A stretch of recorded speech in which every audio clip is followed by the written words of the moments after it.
Hello, this is Kim with Standing on Solid Ground. I am your host of this motivational and inspirational podcast, and today's King of God, King David. David was the son of Jesse, the Ephrathite. He was, I believe, the youngest of 8 sons, and God appointed David for a very special reason. According to the biblical tradition, David was the second king in the ancient United Kingdom of Israel who helped establish the eternal throne of God. Also, the Bible calls David a man after God's own heart. The first time was by Samuel, who anointed him as a backslidden King Saul's successor. But now your kingdom shall not continue. The Lord has sought for himself a man after his own heart, which was in 1 Samuel 13 and 14, the New King James Version. Also, I was reading on, unlike Saul, David trusted not in his armors nor his soldiers, but his dependence entirely upon God. This thought may be difficult to fathom, given that David walked the path of bloodshed through spears and swords, despite that God was his strength and shield. Now, if we remember David was the successor over the Philistine Goliath, who he destroyed with a slingshot and a rock right in between his eyes and knocked him out. And with this strength and with this courage, God saw favor in David. Now, David was an amazing man, as they have described his character, and I'm reading a few things here. David is a strong but an uninsured shepherd who becomes God's choice to replace Saul as king of Israel. He is humble yet self-possessed, readily dismissing human opinion.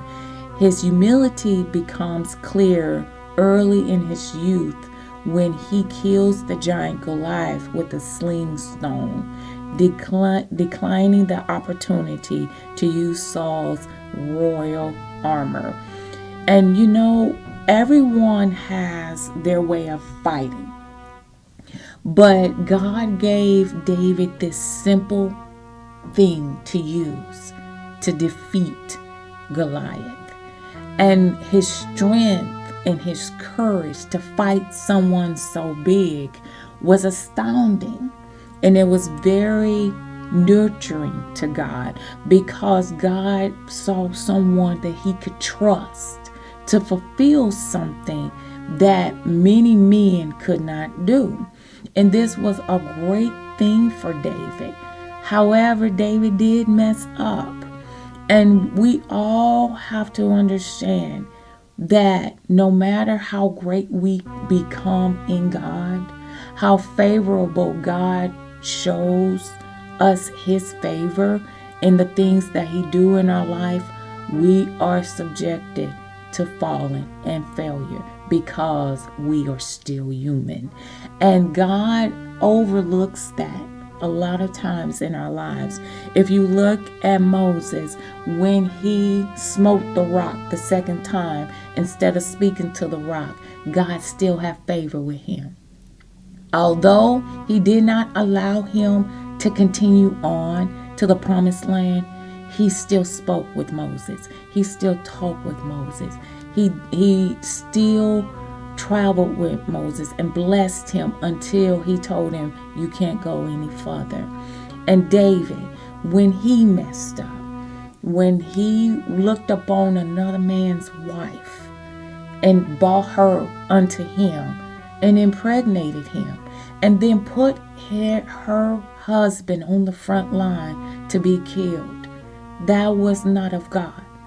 That is a human error, so to speak, a human thing that we all will fall short.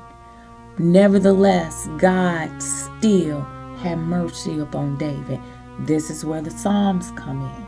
That David wrote and wrote and wrote that he asked God not to hide his face from him, to have mercy upon him, to protect him, to cover him, to keep him safe from harm, that when danger was coming, that he did not allow that danger to come to him, but they stumbled upon their feet to try to take him down.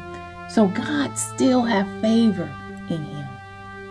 And even today when we make our mistakes, even today when we fall short, God will not allow us to have certain things.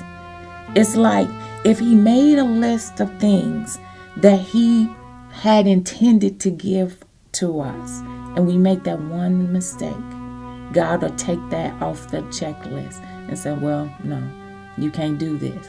Had Moses not made a mistake, had he not smoked the rock, but spoke to it like God had told him to, then Joshua may not have had to reign in his stead such early time, that maybe it would have became a little later had Moses not sinned. And in the case of David, God had great mercy upon him. God talked with him and dwelled with him and protected him. That he called out to that, and he didn't hide his face from him. Now there are times when David would ask, hearken unto me. Do you hear my voice? Can you hear me, Father? Can you hear me, my Lord? Don't hide your face from me. He did ask. But God still loved him no matter what. And he reigned for quite some time upon that throne. And God had blessed him. He had blessed him. And he had continued with him. Now, I know that we all have been called by God to do something. From the simplest things to some of the greatest things. Now, in the case of David, he was ruler. He was a king.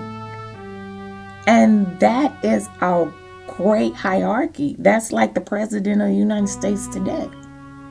He reigned as king. But even a king can mess up. And my thought is, we want to do the good things of God. And he was a good king. He was after God's own heart. He was that special one that was in his being that God loved so greatly. And when we are in position, wherever we are on the spectrum, if we're on the lowest end or the highest, we still need to obey God. And we still need to trust him no matter what. David was after God's own heart. He was a good king. And this, knowing this, we want to keep that stature even when we make a mistake. Ask for forgiveness, but still keep God as the apple of our eye, and we can be after God's own heart. This is Kim with Standing on Solid Ground. You have yourself a wonderful and blessed day.